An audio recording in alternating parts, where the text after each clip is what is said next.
ನಮಸ್ಕಾರ ಆತ್ಮೀಯರೇ, media house ಕನ್ನಡಗೆ ಸ್ವಾಗತ. ಒಂದ್ ಕಡೆ ಸಿಎಂ ಪಟ್ಟ ಕಟ್ಟಿದ್ದಾಯಿತು, ಇನ್ನೊಂದ್ ಕಡೆ ಕೆಪಿಸಿಸಿ ಸಾರಥಿಯನ್ನು ಆಯ್ಕೆ ಮಾಡಿದ್ದಾಯಿತು. ಈ ಮೂಲಕ ರಾಜ್ಯ ಕಾಂಗ್ರೆಸ್ನಲ್ಲಿ ದೊಡ್ಡ ಬದಲಾವಣೆಯ ಪರ್ವ ಶುರುವಾದಂತಾಗಿದೆ. ಈ ಮೂಲಕ ಇಬ್ಬರು ಹೊಸ ಮುಖಗಳಿಗೆ ಕಾಂಗ್ರೆಸ್ನ ಚುಕ್ಕಾಣಿ ನೀಡಲಾಗಿದೆ. ಹೊಸ ಮುಖಗಳು ಅಂದ್ರೆ ಈ ಪಟ್ಟಕ್ಕಷ್ಟೇ ಹೊಸ ಮುಖಗಳು, ರಾಜಕೀಯಕ್ಕಲ್ಲ. ರಾಜಕೀಯದಲ್ಲಿ ತುಂಬಾನೇ ನುರಿತಂತ ಪಕ್ಷ ನಿಷ್ಠರಿಗೆ ಹೈಕಮಾಂಡ್ ಪಟ್ಟ ಕಟ್ಟಿದೆ. ಒಬ್ಬರಿಗೆ ತ್ಯಾಗದ ಪ್ರತೀಕ, ಮತ್ತೊಬ್ಬರಿಗೆ ಪಕ್ಷ ನಿಷ್ಠೆ ಅನ್ನೋ ಪಟ್ಟ. ಹೀಗಾಗಿ ಇವತ್ತಿನಿಂದ ಕಾಂಗ್ರೆಸ್ನಲ್ಲಿ ಹೊಸ ನಾಯಕರ ಪರ್ವ ಶುರುವಾಗಿದೆ. ರಾಜ್ಯದಲ್ಲಿ ವಿಧಾನಸಭಾ ಚುನಾವಣೆಗೆ ಇನ್ನೇನು 2 ವರ್ಷ ಇರುವ ಸಂದರ್ಭದಲ್ಲೇ ಈ ಮಹತ್ವದ ಬೆಳವಣಿಗೆ ನಡೀತಾ ಇದೆ. ಡಿಕೆಶಿ ಮುಂದೆ ಬೆಟ್ಟದಂತ ಸವಾಲು ಇದೆ. ಗ್ಯಾರಂಟಿ ಯೋಜನೆಗಳನ್ನ ಸರಿದೂಗಿಸಿಕೊಂಡು ಹೋಗೋದು, ರಾಜ್ಯದ ಅಭಿವೃದ್ಧಿ ಮಾಡೋದು, ಜನರ ವಿಶ್ವಾಸ ಗಳಿಸೋದು, ಇದು ಅಷ್ಟು ಸುಲಭದ ಮಾತಲ್ಲ. ಇರೋದು 2 ವರ್ಷ ಮಾತ್ರ. ಅದರ ಜೊತೆಗೆ ಗ್ಯಾರಂಟಿ ಯೋಜನೆಗೆ ಮುಕ್ಕಾಲು ಭಾಗ ಹಣ ಹರಿದು ಹೋಗ್ತಾ ಇದೆ. ಹೀಗಾಗಿ ರಾಜ್ಯದ ಅಭಿವೃದ್ಧಿಗೆ ಹಣ ಹೂಡೋದು ದೊಡ್ಡ ಸವಾಲಾಗಿ ಪರಿಣಮಿಸಿದೆ. ಇನ್ನು ಕೆಪಿಸಿಸಿ ಸಾರಥ್ಯ ವಹಿಸಿಕೊಂಡಿರೋ ಬಿಕೆ ಹರಿಪ್ರಸಾದ್ ಹಾದಿಯು ಸುಲಭ ಏನಿಲ್ಲ. ಅವರ ಮುಂದೆ ಸಾಕಷ್ಟು ಸವಾಲು ಇದೆ. ಹಾಗಾದ್ರೆ ಬಿಕೆ ಹರಿಪ್ರಸಾದ್ ಮುಂದಿರುವ 5 ಪ್ರಮುಖ ಸವಾಲುಗಳು ಏನೇನು ಅಂತ ಹೇಳ್ತಾ ಹೋಗ್ತೀವಿ. ಅದಕ್ಕೂ ಮೊದಲು ನೀವಿನ್ನೂ ನಮ್ಮ ಚಾನೆಲ್ನ ಸಬ್ಸ್ಕ್ರೈಬ್ ಮಾಡಿಲ್ಲ ಅಂದರೆ ಮಿಸ್ ಮಾಡಬೇಡಿ, ಈಗಲೇ ಸಬ್ಸ್ಕ್ರೈಬ್ ಮಾಡಿ. ಈ ವಿಡಿಯೋನ ಕೊನೆವರೆಗೂ ನೋಡಿ, ನಿಮ್ಮ ಅನಿಸಿಕೆಗಳನ್ನು ಕಾಮೆಂಟ್ ಮಾಡಿ. ಆತ್ಮೀಯರೇ, ಕಾಂಗ್ರೆಸ್ ಪಕ್ಷ ನಾಯಕರ ಪಕ್ಷ ಎಂಬ ಮಾತಿದೆ. ಇಲ್ಲಿ ಕಾರ್ಯಕರ್ತರಿಗೆ ಆದ್ಯತೆ ಸಿಗೋದು ಸುಲಭ ಅಲ್ಲ. ಆದರೆ ಬಿಕೆ ಹರಿಪ್ರಸಾದ್ ಅವರು ಕಾರ್ಯಕರ್ತರ ಪರ ಒಲವು ಹೊಂದಿದವರು. ಹಾಗಾಗಿ ಪಕ್ಷದ ಸಂಘಟನೆಯಲ್ಲಿ ಕೆಲವೊಂದು ಬದಲಾವಣೆ ನಡೆಯಬಹುದು. ತಳಮಟ್ಟದಲ್ಲಿ ಪಕ್ಷಕ್ಕೆ ಸೈದ್ಧಾಂತಿಕ ಸ್ವರೂಪ ನೀಡುವ ನಿಟ್ಟಿನಲ್ಲಿ ಬಿಕೆ ಹರಿಪ್ರಸಾದ್ ಅವರು ಏನು ಕ್ರಮ ಕೈಗೊಳ್ತಾರೆ ಎಂಬ ಕುತೂಹಲ ಇದೆ. ಈ ಹಿಂದೆಯೂ ಕಾಂಗ್ರೆಸ್ ಪಕ್ಷದ ಕಾರ್ಯಕರ್ತರನ್ನ ಸೈದ್ಧಾಂತಿಕವಾಗಿ ಸಿದ್ಧಗೊಳಿಸಲು ಪ್ರಯತ್ನ ನಡೆಸಲಾಗಿತ್ತು. ಇದೀಗ ಇಡೀ ಪಕ್ಷವನ್ನೇ ಮುನ್ನಡೆಸುವ ಜವಾಬ್ದಾರಿ ಅವರ ಮೇಲಿದೆ. ಹಾಗಾಗಿ ಪಕ್ಷ ಸಂಘಟನೆಗೆ ಯಾವ ರೀತಿಯಲ್ಲಿ ಒತ್ತು ನೀಡ್ತಾರೆ ಎಂಬ ಕುತೂಹಲ ಕೆರಳಿಸಿದೆ. ಇನ್ನು 2ನೇ ಸವಾಲು, ಸರ್ಕಾರದ ಜೊತೆಗೆ ಸಮನ್ವಯ ಸಾಧಿಸೋದು. ಬಿಕೆ ಹರಿಪ್ರಸಾದ್ ಅವರ ಮುಂದಿರೋ ದೊಡ್ಡ ಸವಾಲುಗಳಲ್ಲಿ ಇದು ಒಂದು. ರಾಜ್ಯ ಸರ್ಕಾರ ಮತ್ತು ಪಕ್ಷದ ನಡುವೆ ಸಮನ್ವಯ ಸಾಧಿಸಬೇಕಾಗಿರೋದು ಬಹುದೊಡ್ಡ ಸವಾಲಾಗಿದೆ.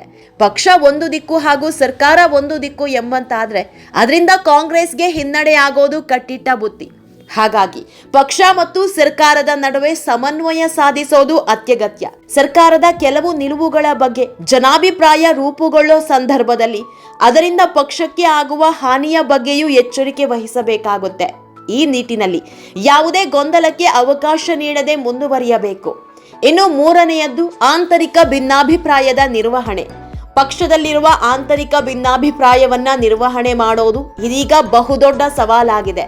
ಹೊಸ ಸರ್ಕಾರ ರಚನೆ ಹಾಗೂ ಸಂಪುಟದಲ್ಲಿ ಕೆಲವರಿಗೆ ಅವಕಾಶ ಸಿಗದೇ ಇರೋದ್ರಿಂದ ಗೊಂದಲ ಸೃಷ್ಟಿಯಾಗುವ ಸಾಧ್ಯತೆ ಇದೆ.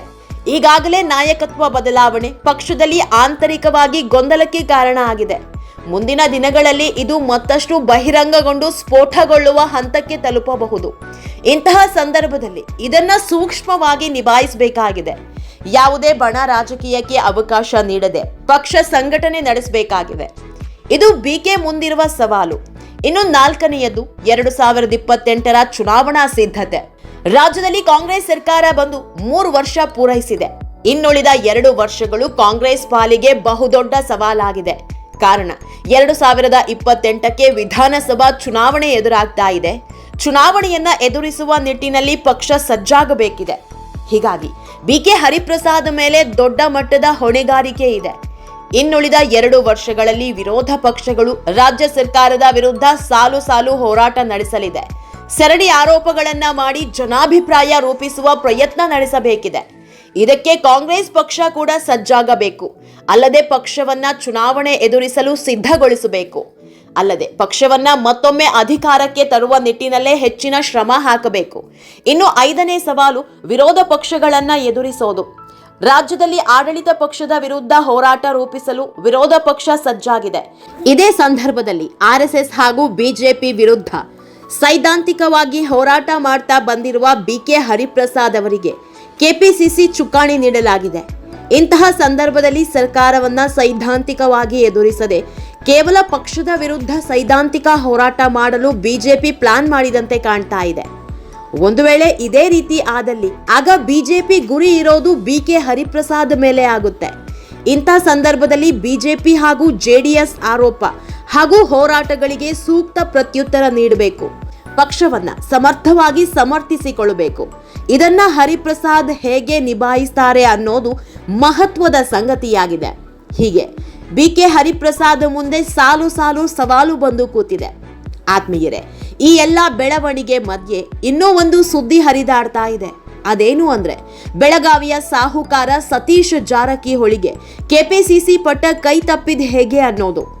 ಯಾಕಂದ್ರೆ ಸತೀಶ್ ಜಾರಕಿಹೊಳಿ ಸಿದ್ದು ಪರಮಾಪ್ತ ಕಳೆದೊಂದು ವರ್ಷದಿಂದ KPCC ಅಧ್ಯಕ್ಷ ಸ್ಥಾನಕ್ಕೆ ಏರ್ಬೇಕು ಅಂತ ತುಂಬಾ ಸರ್ಕಸ್ ಮಾಡ್ತಾ ಇದ್ರು. DKಶಿ ಕೈಯಲ್ಲಿದ್ದ ಹುದ್ದೆಯನ್ನ ಕಸಿದುಕೊಂಡು ತಾವು ಅಧ್ಯಕ್ಷ ಆಗಬೇಕು ಅಂತ ಇನ್ನಿಲ್ಲದ ಪ್ಲಾನ್ ಮಾಡಿದ್ರು.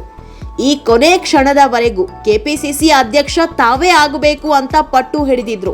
ಹೀಗಿದ್ರು BK ಹರಿಪ್ರಸಾದ್ಗೆ ಬಿಟ್ಕೊಟ್ಟಿದ್ ಯಾಕೆ ಅನ್ನೋ ಪ್ರಶ್ನೆ ಕಾಡ್ತಾ ಇದೆ. ಇದರ ಹಿಂದೆ ದೊಡ್ಡ ತಂತ್ರವೇ ಇದೆ. ಕಾಂಗ್ರೆಸ್ನಲ್ಲಿ ಈ ಬಾರಿ ಒಬ್ಬರಿಗೆ ಒಂದೇ ಹುದ್ದೆ ಅನ್ನೋ ಯೋಜನೆ ತಂದಿದ್ದಾರೆ. ಇದರಿಂದ ಒಬ್ಬರಿಗೆ ಒಂದೇ ಹುದ್ದೆ ಸಿಗೋದು. ಒಂದು ವೇಳೆ ಸತೀಶ್ ಜಾರಕಿಹೊಳಿ KPCC ಪಟ್ಟವೇ ಬೇಕು ಅಂದ್ರೆ ಸಚಿವ ಸ್ಥಾನದ ಆಸೆ ಬಿಡಬೇಕು. ಆದ್ರೆ ಸತೀಶ್ ಸಚಿವ ಸ್ಥಾನವನ್ನ ಬಿಡೋದಕ್ಕೆ ರೆಡಿ ಇರಲಿಲ್ಲ. ಸಚಿವ ಸ್ಥಾನದ ಜೊತೆಗೆ KPCC ಪಟ್ಟವನ್ನ ನೀಡಿ ಅಂತ ಪಟ್ಟು ಹಿಡಿದಿದ್ರು. ಆದ್ರೆ ಹೈಕಮಾಂಡ್ ನಾಯಕರು ಇದಕ್ಕೆ ಒಪ್ಪಲಿಲ್ಲ. ಸಚಿವ ಸ್ಥಾನದ ಬದಲು KPCC ಪಟ್ಟ ಕಟ್ತೀವಿ ಅಂತ ಬಿಗಿ ಪಟ್ಟು ಹಿಡಿದ್ರು. ಹೀಗಾಗಿ ದಿಕ್ಕು ಕಾಣದಂತಾದ ಸತೀಶ್ KPCC ಸ್ಥಾನವನ್ನ ತ್ಯಜಿಸಿದ್ದಾರೆ. ನನಗೆ ಮಂತ್ರಿ ಸ್ಥಾನವೇ ದೊಡ್ಡದು ಅಂತ ಅಧ್ಯಕ್ಷಗಿರಿಯಿಂದ ಹೊರಗುಳಿದಿದ್ದಾರೆ. ಯಾಕಂದ್ರೆ ಬೆಳಗಾವಿಯಲ್ಲಿ 3 ನಾಯಕರು ಮಂತ್ರಿಗಿರಿಗೆ ಲಾಬಿ ಮಾಡ್ತಾ ಇದ್ದಾರೆ. ಒಂದು ಸತೀಶ್, ಈಗಾಗಲೇ ಅವರಿಗೆ ಮಂತ್ರಿ ಸ್ಥಾನ ಸಿಕ್ಕಾಗಿದೆ. 2ನೇಯವರು ಲಕ್ಷ್ಮೀ ಹೆಬ್ಬಾಳ್ಕರ್, 3ನೇಯವರು ಲಕ್ಷ್ಮಣ್ ಸವದಿ. ಲಕ್ಷ್ಮೀ ಹೆಬ್ಬಾಳ್ಕರ್ ಹಾಗೂ ಸವದಿಗೆ 2ನೇ ಪಟ್ಟಿಯಲ್ಲಿ ಮಂತ್ರಿ ಸ್ಥಾನ ಸಿಗುತ್ತೆ ಅನ್ನೋ ಮಾತಿದೆ. ಒಂದು ವೇಳೆ ಮಂತ್ರಿ ಸ್ಥಾನ ಬಿಟ್ಟು KPCC ಅಧ್ಯಕ್ಷಗಿರಿಗೆ ಹೋಗಿದ್ರೆ ಬೆಳಗಾವಿಯಲ್ಲಿ ಸತೀಶ್ ಜಾರಕಿಹೊಳಿ ವರ್ಚಸ್ಸು ಕುಸಿಯೋ ಆತಂಕ ಶುರುವಾಗಿತ್ತು. ಯಾಕಂದ್ರೆ ಮಂತ್ರಿಗಿರಿ ಇಲ್ಲ ಅಂದ್ರೆ ಜಿಲ್ಲೆಯಲ್ಲಿ ಹಿಡಿತ ಸಾಧಿಸೋದು ಕಷ್ಟ. ಅದರಲ್ಲೂ ಲಕ್ಷ್ಮಿ ಹಾಗೂ ಸವದಿಗೆ ಸತೀಶ್ ಕಂಡ್ರೆ ಅಷ್ಟಕ್ಕಷ್ಟೇ. ಒಂದೇ ಪಕ್ಷದಲ್ಲಿದ್ರೂ ಕೂಡ ಒಂದು ರೀತಿ ಎದುರಾಳಿಗಳಿದ್ದಂತೆ. ಹೀಗಾಗಿ ಸತೀಶ್ಗೆ ಮಂತ್ರಿಗಿರಿ ಸಿಗದೆ ಈ ಇಬ್ಬರು ನಾಯಕರಿಗೆ ಮಂತ್ರಿ ಪಟ್ಟ ಒಲಿದ್ರೆ ಸತೀಶ್ ಪ್ರಾಬಲ್ಯಕ್ಕೆ ದೊಡ್ಡ ಪೆಟ್ಟು ಬೀಳ್ತಾ ಇತ್ತು. ಜಿಲ್ಲೆಯಲ್ಲಿ ಸತೀಶ್ ಹಿಡಿತವೇ ಇಲ್ಲದಂತಾಗ್ತಾ ಇತ್ತು. ಅಲ್ಲದೆ ಜಿಲ್ಲಾ ಉಸ್ತುವಾರಿ ಪಟ್ಟವು ಲಕ್ಷ್ಮಿ ಇಲ್ಲ ಸವದಿ ಪಾಲಾಗ್ತಾ ಇತ್ತು. ಇದೇ ಭಯದಲ್ಲೇ ಸತೀಶ್ ಜಾರಕಿಹೊಳಿ KPCC ಪಟ್ಟವನ್ನ ಬಿಟ್ಟು ಮಂತ್ರಿಗಿರಿಗೆ ಮನಸ್ಸು ಮಾಡಿದ್ದು ಅನ್ನೋ ಮಾತುಗಳು ರಾಜಕೀಯ ವಲಯದಲ್ಲಿ ಕೇಳಿ ಬರ್ತಾ ಇದೆ.